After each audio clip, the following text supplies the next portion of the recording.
So Traci, one of the blessings of this time in my life is a chance to work with you in this co-equal relationship. Mm-hmm. One of the things that I'm mindful of is that there are not that many places here in the Beltway or out in the world where this kind of relationship would even be attempted. Right, right.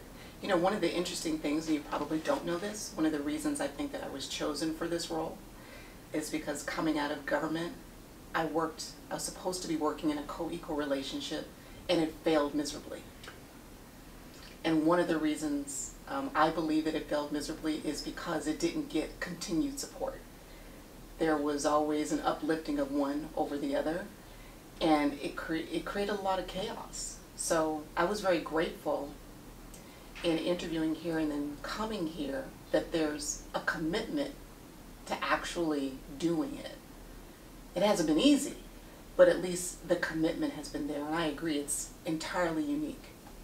And it's not simple, which is what you're saying. Right, right.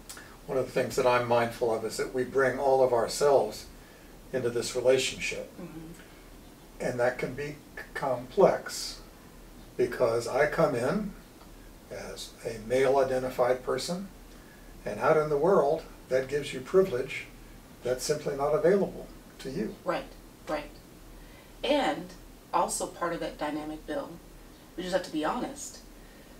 We're both African American, and our culture teaches us to respect your elders.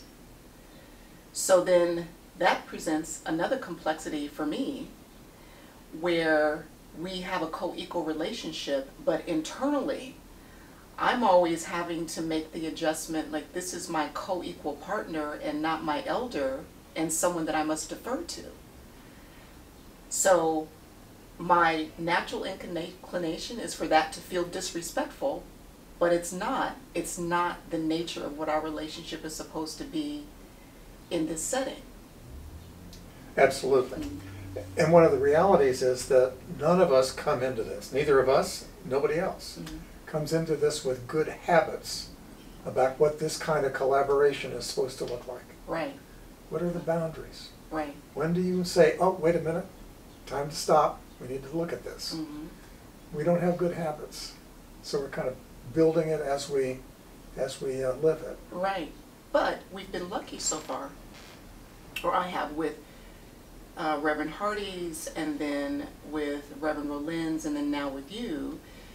There was buy-in to at least giving it a try, right? So we didn't have to push that rock up a hill. Right. But it's been entirely dependent upon the personalities of the individuals filling the roles of senior minister and executive director.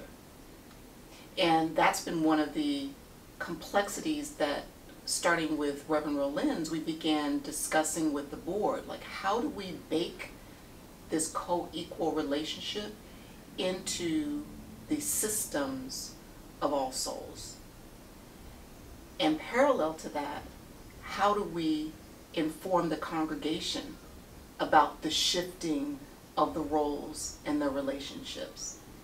Because church life dictates that the senior minister, no matter who they may be, is always up top, right? In fact, some of the language in the policies even now suggests that. It does. Well, it says that your word trumps. Just to clearly pull a phrase out of the air. Right. No offense intended. And also the question of, so what does this mean more broadly for the congregation? Mm-hmm. It's not just that we're trying this bold and innovative experiment. Right. What does that mean? What kind of modeling are we doing for congregational life and congregational involvement with some of these issues? Yes. It flows out. Right. Or it can. But I think that at its heart, it's supportive of community, right? Because community is intended to be collaborative and supportive. And then that's precisely the type of relationship and dynamic that the individuals who fill these seats are intended to embody with one another. So we've got a covenant, you and I, right? And we set that up while you were minister in residence. And then we've made a commitment to work with one another, working with the coach, just to make sure that our foundations remain strong with one another.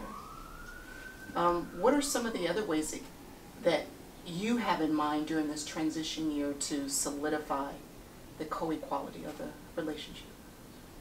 I think the work that we're going to be doing one-on-one is at the heart of this. But I think we also need to be mindful that we need to involve the Board of Trustees, let them know what this is actually shaping out to be, and eventually to find some ways to share this beyond just modeling it with more of the congregational leaders, so that they begin to see and to sense that there's a reality here. It's not just a series of words on a piece of paper. Yeah, yeah. And I've committed to the baby steps, right? Yeah. Because I've been here for 3.5 years now, and it's not been an easy road, but it's all out of love, which for me makes it so much easier. You know, because where we stumble along the way, it's all right. But at the heart of this, I think, and it's what we've been saying all along, is just the relational aspect of the work that must be done between the people in these roles. Absolutely. To There's keep the that foundation strong. There's the structure, Mm-hmm. and that's important. Yeah. But the relationship is going to trump the structure every time. Agreed. And so you need to tend to the relationship. Mm-hmm. In the context, so this is All Souls Church, in the context of a church where there's a vision we're trying to move toward, Mm-hmm. and that we're trying to embody, informed by the spirit of life, however we know that, Yeah, process of love. So we're about the work of the church. I agree. And I'm so grateful for you. I really am. I'm thankful for the opportunity to get to know you and to work with you. I think we're going to have a blast. I agree. Yeah.